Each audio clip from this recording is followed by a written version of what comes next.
That night, everything felt different. The house was quiet, but not peaceful.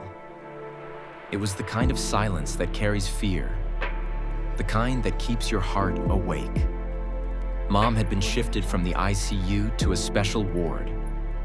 Grandfather told us to rest, but how could we rest when our hearts were still in that hospital room? Dad stayed behind, and our elder brother refused to leave Mom's side. He sat beside her bed, holding her cold hand, whispering silent prayers. I remember lying beside my twin brother, both of us staring at the ceiling, listening to the ticking clock. Every second felt heavier than the last. Then Dad called.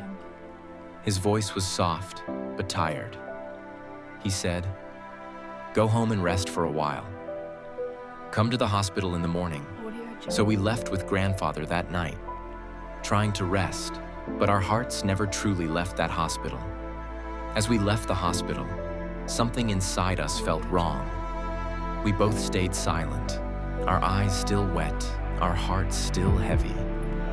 We couldn't stop thinking about our elder brother, who stayed behind with Mom, sitting quietly by her side in that cold hospital room.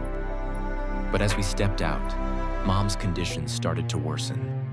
It was as if God had been waiting for us to leave her side. Inside, the doctors rushed toward the ICU again. My elder brother stood frozen as they wheeled her away, his heart breaking, his voice lost. It felt like the world was holding its breath. Machines beeping, doctors calling out instructions, and my elder brother watching helplessly, praying for a miracle. The doctors shifted Mom back into the ICU.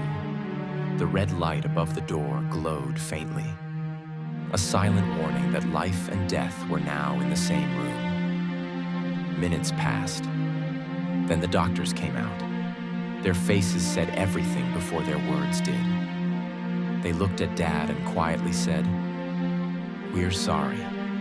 Somewhere in the distance, I could still hear the echo of that ambulance siren. It felt like it never stopped ringing in my ears. That sound still haunts me. Hours passed. Outside, the rain started again, soft but endless.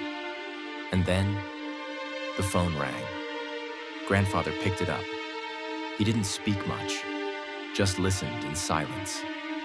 But I saw his hands shaking, his eyes filling with tears he tried to hide. He hung up the call, turned slowly toward us, and I'll never forget the look on his face. It was the look of a heart breaking quietly. I asked him, "Grandpa, what happened to Mom?" He couldn't answer at first. He pulled us close, held us tightly, and whispered, "Your mom. She's gone, my son." I didn't understand at first. Gone? How can someone who taught you to breathe just stop breathing? My twin brother started crying, and so did I. Grandfather held both of us in his arms. We could feel his chest trembling as he cried too. In that moment, everything around us disappeared. No sound, no movement, just three hearts breaking in the same silence. I remember looking at the door, half expecting Mom to walk in, smile, and say, "Don't cry, my boys." But she didn't, and she never would again. That night, our childhood ended.